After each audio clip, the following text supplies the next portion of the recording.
I've noticed a lot of videos on my algorithm talking about the golden years of parenting.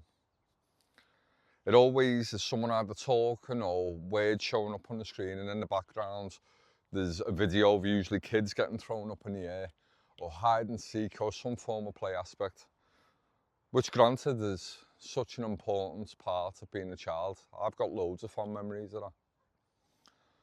But I guess if you're trying to broadcast that on parenting, in an era where it seems the modern man, especially, I can only speak in regards to fathers, from what I've seen, is that this generation is constantly second guessing itself. Am I doing enough? Am I doing a good job?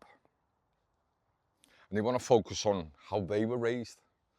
Is there anything that's crossed over into their style of parenting? It seems to me this generation's more aware of that than the ones prior.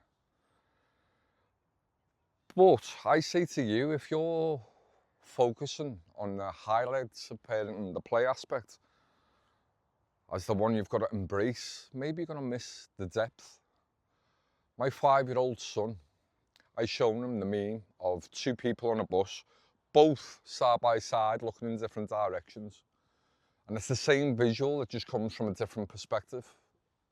He sees the shadows, he sees the light. I was just curious about my son's line of thinking. So why is it you think one sees the positive and one sees the negative? So I was expecting, one's been naughty, one's this, whatever a 5-year-old thinks, what I was to know.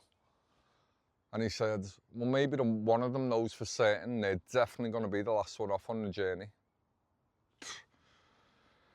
And that came across as really profound to me. And it might not mean what he said, how I took it, but it still taught me a lot about his line of thinking, of outside the box thinking. So if we're only chasing the highlights, as I said earlier, we might miss the depth. But maybe there's someone in your household that can teach you a new line of thinking. Can't even tie their own shoelaces yet.